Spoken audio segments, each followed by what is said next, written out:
Well, welcome back. Today is going to be a big day of tedding, probably over 100 acres or so, or right around that. I don't know how much we got tedded yesterday. You can see these headlands, the clover always turns brown when it dries. It's starting to get brown a little bit, and you can see the stuff that was mowed probably 5 hours later than this, you know, because it took so long to mow the field. Still pretty green on top, so you can see the headlands are definitely drying out a little bit. Just on top, it's not crunchy by any means, but I got a little long walk here to get to the tractor, but yeah. We're off to a good start here. We're gonna get this all tedded out and then go start raking some volunteer wheat we got mowed and then get into that triticale. I hope we can get some baling done yet today. We got to get loose hay hauled home from our old rental barn to feed the sheep and goats yet at some point today or tomorrow. We got hay delivery, so we got a lot of things going on this week. All right. So there's the stuff we tedded late last night. You can see we got a whole bunch left to do yet today. This stuff looks pretty nice and green.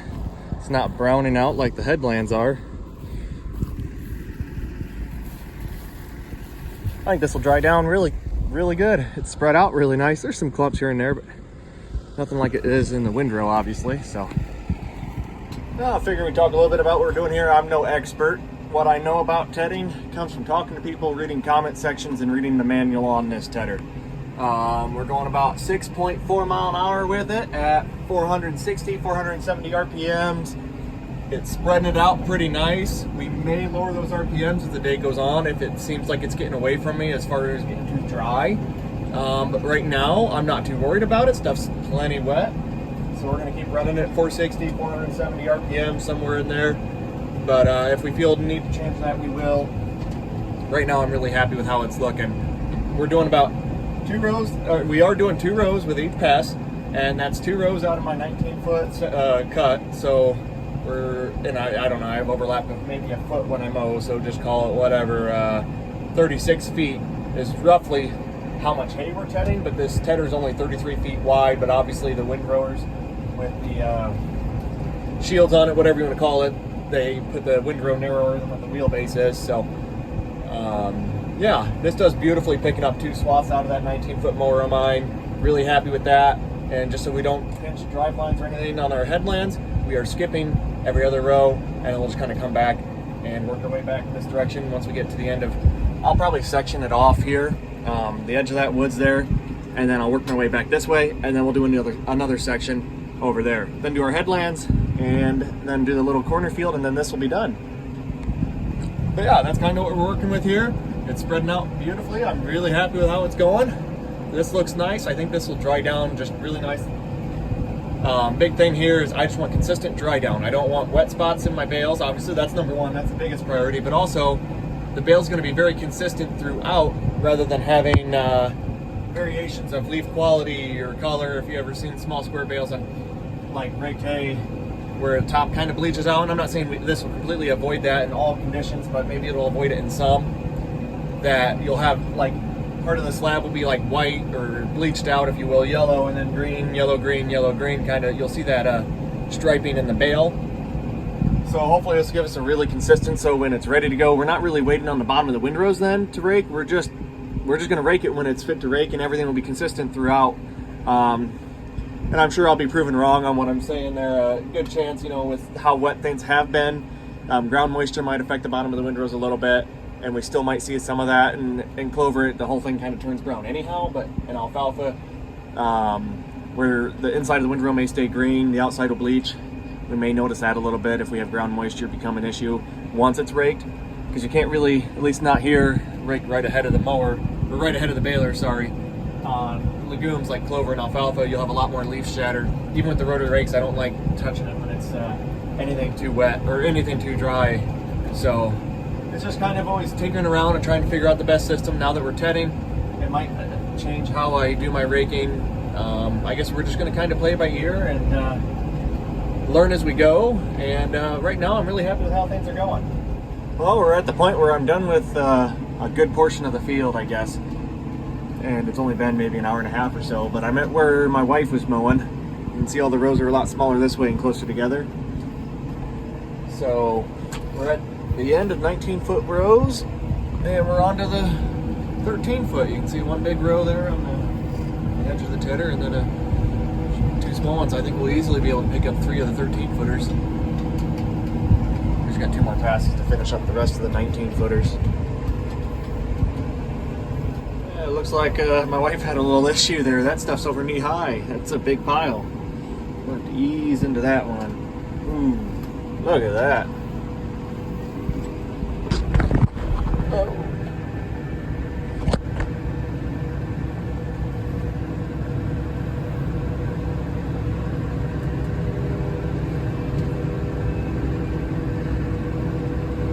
Goodness. Oh, it's doing it. Oh my gosh. Alright, well, that works. Well, if you look over there, you can see the edge of the field, so that means we're getting close. This is just awesome. Look at this. 3 swaths with 1 tedder. I believe we probably could have mowed a little faster, but clover can be tricky to get a clean cut. I was having issues. I don't know, maybe my wife could have gone a little faster. She was only going like 6 miles an hour, and so was I. I think at the end I was going 8 maybe in some spots. I couldn't quite get it as clean a cut as I wanted. But was mowing about 6. I'm tedding right now at 6.1 mile an hour. I'm really happy with that speed.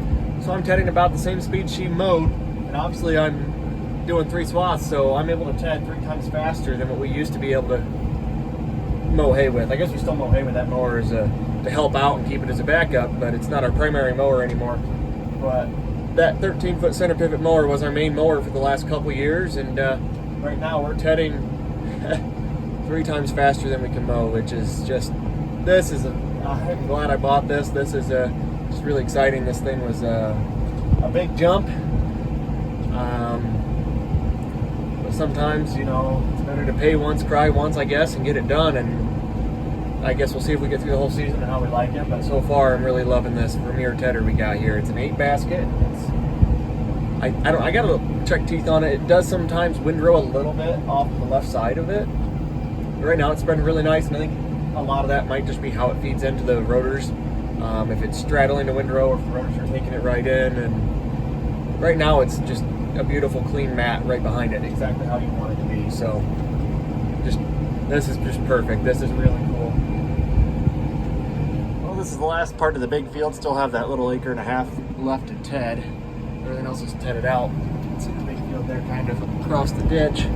This is a little thinner here along the ditch, but I think it gets thicker as we get in. As you can see, there's some bigger rows. I was hoping I didn't have to ted this so I can get home sooner and get started on raking, but stuff is soaking wet in these windrows, so it looks like that's what we're gonna have to do, so that's what we're doing. Well, it's spreading out pretty nice. You can see it's good and green still. It's starting to get that brown crust on top. Maybe it could slow down the rotor speed a bit. We are losing a little leaf, but just trying to get this knocked out here quick. So, it still looks really good though. I'm not too worried about that little bit. This won't take long at all. Well, we're all done tedding for the day. Look at that. Over half the tank left. We started full when I left the house.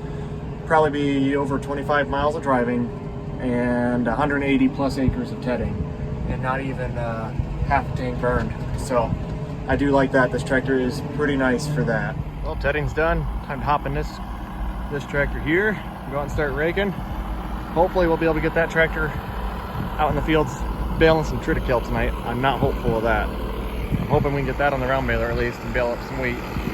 Well, if you can't see that, that's the bus my wife's driving. We're heading out to go rake some wheat, I guess. This is not the fastest tractor we own, but it'll get there. Not like it's slow compared to some stuff we've owned in the past. I remember when we drove 14 miles with the tractor, Super 77, I think the top speed on that was 11 miles an hour going down the road. Let's grab 18th gear, there we go. It'll go 23 mile an hour, give or take. Here we are, raking.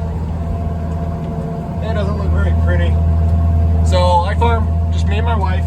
My dad grew up on a farm, but I started this and he helps us out every now and then, and no question some of the stuff I do sometimes, and I guarantee you he's gonna question me like, why the heck do you want to bale this? It just looks like straw. And he's probably right, but we kind of committed to it, so it is what it is. And we'll just deal with him kind of questioning our thought process, but it'll be all right. We'll see how this stuff looks in a bale. I'm sure it won't be as bad as I'm thinking, but it sure is not as good as I was hoping. Not terrible though. I think it'll go tonight. I think it's dry right now, to be honest. So I'll get out and check it after this pass again and make sure it wasn't just where I was. I want to at least get off the road and start raking. So here we are. Well, we're raking. It's raking pretty nice. I'm gonna have my wife come out with the round baler here soon, hopefully in the next hour. I don't know if she'll get out here before I finish or not. I hope so. I'm making this row way too big. I don't know, I might have screwed this one, but oh well. Hopefully the baler can take it. We can go real slow.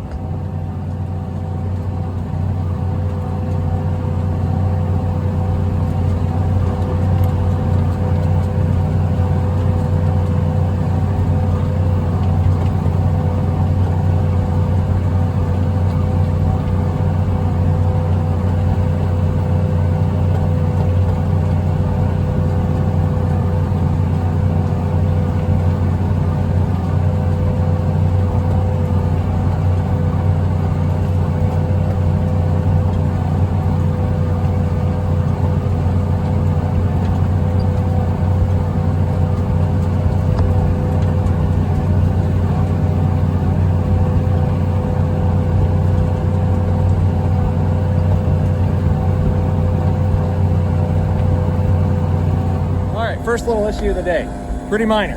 Everything's covered in oil. Really fun. So what's happening? Luckily, this nut right here loosened up off of this housing, and it's just spraying oil all over everything, and that's what rotates the rear basket.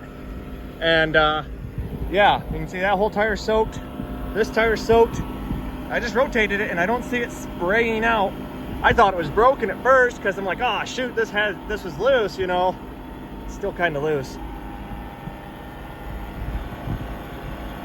I don't know, hopefully it's enough we can get by, because that hose, that's probably a good couple $100. I'm sure it ain't cheap. Oh gosh, now I'm all oily. This is fun. Luckily I had a 3/4 inch wrench in here. It's the only wrench I got. I'm gonna have to get some more just to put in all my different tractors.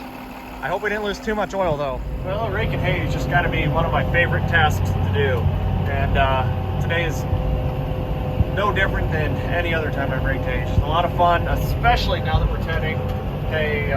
Looks like there's absolutely nothing out there, and then you got these beautiful windrows when you're done. Just very satisfying.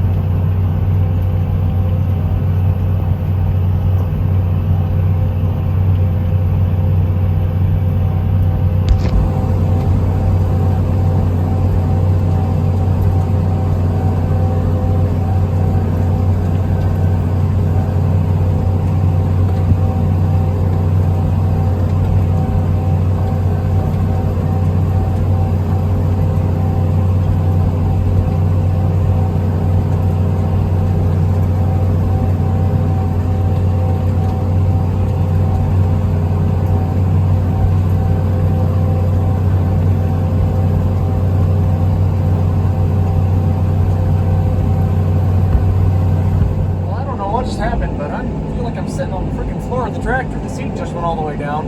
It doesn't want to air up quite right. I don't know if something's wedged in there. No idea. It's like I'm driving a Peterbilt. I don't know. These guys can't figure it out. We're going to stop this after this pass and look into it. This ain't fun sitting on the freaking floor with the tractor. I guess it could be worse. Alright guys, this is the first bale. I'm seeing a lot of dust. I think it's fine. We'll find out here in just a bit.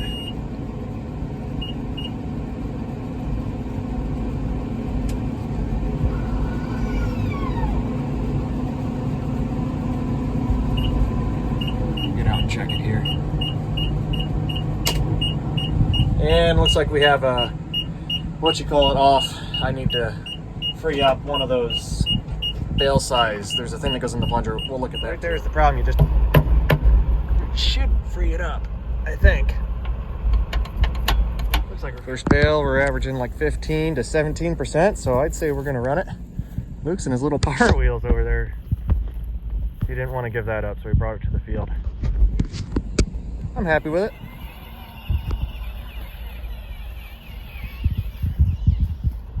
So right there is the problem. You can see the other one sticking out. And that's what reads your bale size. So we'll use these and work them back and forth. It does that usually beginning. All right, we're back in the baler.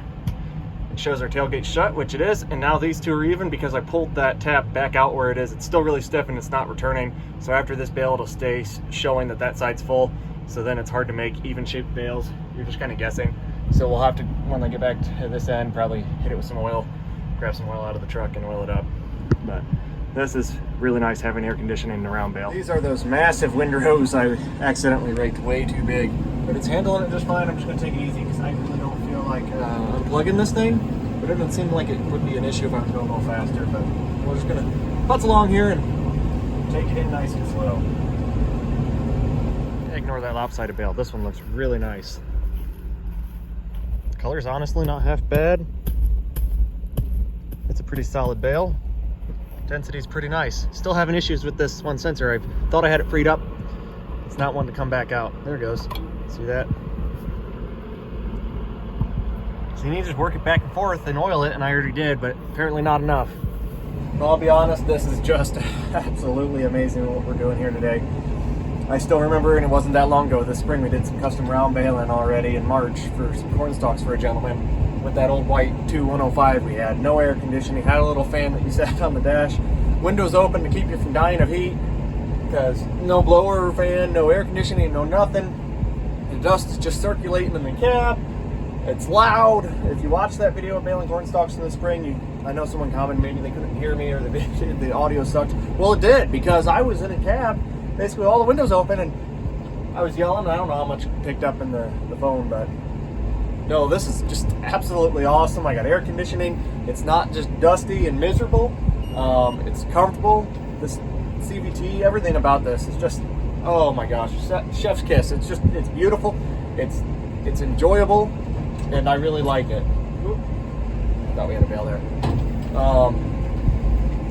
But no, this is just a lot of fun. And it's just going pretty smooth, other than that one sensor wanting to stick on the round baler, but that's nothing to do with the tractor we're running it with. That's just something it does every spring. I think it's maybe getting worse. Usually you get past that first day of baling, it frees up, and you're good to go. But the hydraulics on this are a lot more responsive, just quicker, faster than the old 2105 was. Everything about it was just, upgrades in every way imaginable. And it's beeping at me now because that sensor's not returning to home. Oh, geez. It's kind of freed up, but it's not quite there. It just needs a little more time. I'm going to have to work it a little bit here more, but every few bales I get out, I work it back and forth and hope it helps, but I don't know if we'll get there today, but I want to just get this done too, but I don't like seeing lopsided bales either. Well, time to start loading bales out. I think we got 49. Way more than I was expecting. Way more. So, let's see what we can get done here before it gets dark. There's all the bales. We got a lot to pick up here. I don't know if we'll get her done tonight. All right, a little nerve-wracking. We're on the road. We got the 2 wagons hooked up. That's a little much for the half ton.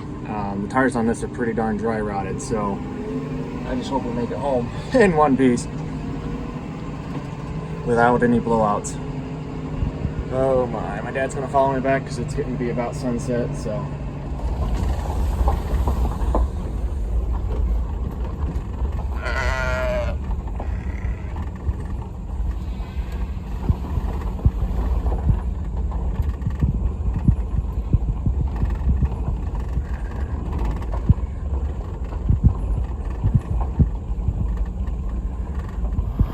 Yeah, I probably should have quit raking a little bit ago, but she was just going to keep going until I got here. So here we are.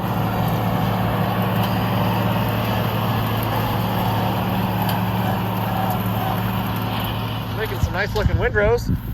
It's hard to tell what's dry, if it's dew setting in or if it's the hay that's kind of damp. I can't tell if it's damp from the dew or damp from just needing more time to dry. Well, it's going on almost 10 o'clock now. I want to just finish the field, so we'll just do that. There's more stem moisture than I was expecting. I'm hoping it's just in my head, but it's definitely there. And we're about a half a day behind where I want to be at this point. I mean, a lot of things really did go well today, don't get me wrong. Some stuff just took longer than I wanted. We kind of got pushed back. Heavy dews, wet mornings, late starts because of that. So, yeah, it's just hoping we can piece things together and get through this next couple weeks while it's dry. I'm not saying I need a break by any means, but I just want to make sure we can get through things and not bite off too much all at once, but I feel like we can't not keep trying to get some hay knocked down and getting on to that next opportunity. But I don't know. We kind of need to get done what we have down now before we try to drop anything else. I'm not quite ready to mow anything else yet, but I know it's definitely not going to be far off before we need to start mowing something and take advantage of this, because you don't know when the next window is going to be, especially when maturities are where they need to be. It's just, I'm looking at hauling and getting stuff hauled home, how long that's going to take, and our bottlenecks there. The 116 acres of clover isn't too far from home, so that's not terrible. 6 miles, I think we can get that all done. I'm really curious to see what tonnage is out of that. That'll really kind of either lighten the load or my mental load, I guess, to know where we're going to be at. Because we did pick up 75 acres of clover. It's about 26 miles from home. So that's going to absolutely kill us, the hauling side, because those 2 flat wagons, we got them loaded today with those round bales, and them tires are bulging, they're dry rotted, and we only had, 12 round bales per wagon. I'm guessing they're 750 pounds. So, I mean, there's 20,000 pounds we're hauling, and I don't think it was a bad idea to pull it home with the tractor, but I'm not driving 26 miles back and forth with the tractor. Probably what we'll end up doing is trying to use the Dodge and putting 6 round bales on the bed of that, or 4 big squares, whatever we do. But that's a long drive with those tires, and that worries me. And can we even get 3 loads in a day with that? Say we do 3 loads a day and we only go to 11 bales per wagon, that's still only 22 round bales. And if we do load the Dodge, the truck bed full, that's 6 round bales. So we'd be at 28 round bales, which is a good amount. And I can get 30 on my gooseneck. So, and I'm not saying we'd round bale the whole thing, but that's just easy math in my head. I just don't know how many round bales per acre we're going to get. And I'm looking at least 2 days of hauling if nothing goes wrong. And knowing how anything's ever gone for us, I'm sure we'll have some issues. And for all I know, the window's going to stay open, and we'll have to roll right back into more hay after that. But that'll put us well over that 200 acre mark. We're going to be over 200 acres here very shortly if we mow down more hay. We're floating over that 180 range, and won't be long. We might drop another 40 acres, so be putting us at 220, and if we do the 75, we'll be right at 300 acres for first cut. So it is a lot to get through, and we're doing it in about a week and a half, 2 week time span. It's just I'm hoping we can get it done. Well, if you stuck around this long, thanks for watching, and I think we're gonna have to cut it off here. It's getting pretty late, 10 o'clock already, so I'm gonna head home. If I knew we were gonna be raking this for sure tomorrow, which I don't know, this is still up in the air. I know it's kind of early to be raking, but with Teddy, I wasn't sure how quick it'd go. But we didn't have a ton of sun today, and it wasn't very windy at all, so it wasn't a great drying day. But if I knew for a fact that this clover was going to go and be ready to rake tomorrow, and that the triticale is going to be ready to bale tomorrow, and there's this big rush to get around, I'd say, yep, let's hook up the gooseneck. Let's go pick up the last, it's like 20, I don't know, like 25 bales out in the field or something like that. But since I think this isn't going to go tomorrow, or if it does, maybe we do it later on. I don't know. I don't know if the triticale will even go tomorrow, so I think there's no rush, so we'll just get the last of the bales picked up in the morning first thing, and then kind of hope the dew burns off quick and we can go start raking the triticale, at least get that knocked out and get the rake dropped off in the clover. And we might just have to sit on our hands and wait,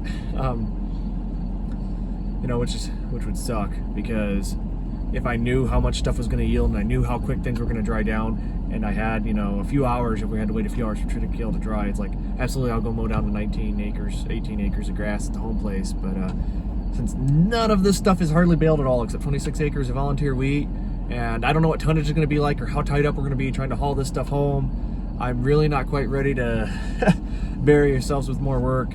I'm really hoping the triticale is ready to go tomorrow, so we can just roll, and that the clover some of it might be ready to rake, where maybe it's kind of questionable if you should rake or not, but at least I can knock a couple hours of raking out, because there's so much to rake. That would be nice, even if it's kind of questionable. I don't care if it, pushes back the ability to bale that section of the field another day because of how much there is to bale. I'd be okay doing that and maybe pushing that a little bit, as long as it doesn't keep it from drying completely at all, prevent it from drying at all, or have to be raked a second time. Of course, I don't want to create more work for ourselves, but if I can push back the dry down a little bit, that wouldn't be all bad. So hopefully I can do that and then roll right into baling triticale, and that goes smooth, and maybe we get real ambitious and start picking up the triticale. I don't know, because I doubt we're going to be able to rake all of this clover tomorrow. guess that wouldn't be all bad if the clover is ready to rake and the triticale isn't ready to bale. I could rake all the clover and then bale the triticale and another day. I don't know. We'll see how things go. Stick along. We're probably, because there's so much going on, we'll probably just keep doing, for now, maybe daily videos. So thanks for watching, and we'll see you in the next one.